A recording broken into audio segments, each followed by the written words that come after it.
Welcome back and welcome to the home stretch. We'll be looking at the PriceWaterHouseCooper's report and the way forward. That is its report on the NNPC when that audit was done. Africa's biggest crude oil producer should improve the financial management of its state-run oil company, according to an audit by PriceWaterHouseCoopers. That says a lot, actually, and somehow we haven't heard too much about that audit report. We are hearing things about mismanagement of funds and some monies to be paid back and things like that, but some of us can't make too much sense of all of that, so we brought some experts in this morning who are going to make some sense of it for us and let us know exactly what is going on. It's my pleasure to welcome Mr. Tunji Andrews, who's an economist. Thank you very much for coming. And we also have an energy consultant, Mr. Olabode Shomi. Good morning. Good morning. And thank you for coming.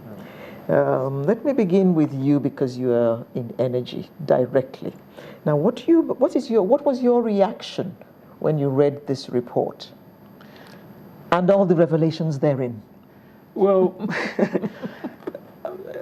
there are no peculiar revelations to the report per se, in the sense that they are not saying something that is not already known, that is not extraordinary. Yeah, but it was suspected. It was not known for a fact. Well, first of all, the report has not said 20 billion was missing. No. That's not what the report said. No, as it said 50 billion and all those figures. What the report has said is that there is an amount, I think 1.2 something, which is yet to be remitted as against stolen. That's my understanding. Now, the issues here, or the primary issues that I see here, is the fact that, yes, they say that the NNPC and the state-run institutions need to improve, but everywhere needs to improve. I mean, sometimes it's better when they speak in exact terms so that we know exactly what they're speaking. Every human organization needs improvement. That's it's like saying that you need to grow up. Everybody needs to grow up. So having said that, the primary things, I mean, that came out of that report is the fact that in terms of exact numbers that were, should I say, missing or yet to be accounted for, we have had interesting figures all along the line. Interesting figures from those who have proposed, interesting figures from those who have defended, and interesting figures from the auditors. Interesting because there's no agreement. No agreement, meaning that the report is not tenable? No, the report is tenable. The report, by virtue and the integrity of PriceWaterhouse, yes, is tenable. I mean, PriceWaterhouse is a partnership, which means that the owners of the company, they are liable if something was wrong. So I expect that it is, I mean, up to that extent. But the challenge is that up until this report, the figures that we have heard are inconsistent. That's the primary challenge. Now, what are your thoughts about the figures that we read regarding subsidy? Before we go into subsidy, I'm a bit outraged at some of the comments he just said, because I'm a bit, to be honest with you, that report, I'm surprised nobody has been arrested as we speak. I'm surprised nobody's in jail as we speak.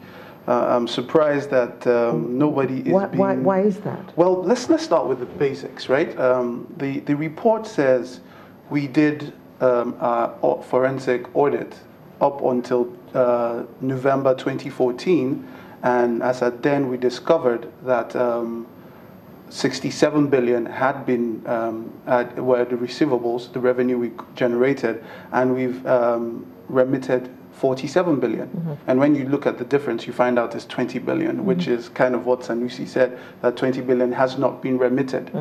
But then in January 2015, in the same report, PwC says we were called back and we were made to understand that there were other remittances. So we now found out that the entire money the NNPC made was 69 billion, not 67 billion, and what was remitted was 50 billion, not the initial 47. Now, this brings a lot of questions, because to a layman, right, what an audit is that you take the books of the company and you put it side by side, invoices, receipts, and the bank accounts.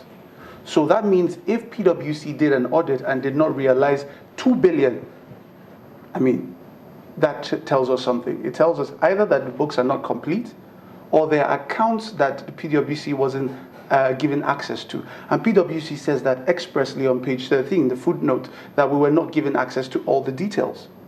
So that brings a lot of questions. But he also said something, says, it tells you one thing, that there were no agreements. Yes, no, not just no agreements. It tells you that the president ordered an audit, and NNPC decided what it was going to show in this audit. So it was a case of selective auditing. Now, it brings the question how much of these issues are. When we go to subsidy, the other question is this review period. We're talking about the fact that kerosene, we spend close to 700 billion naira on kerosene subsidy. At that period, the president, who was Umar Yar'Adua, had written no subsidy on kerosene. But the NNPC refused and continued to pay kerosene on subsidy. So we need to ask him who's going to refund our money, the 700 billion. But that's not even the issue. The issue is that kerosene subsidy, landing price of kerosene is 34 naira 71 kobo, right?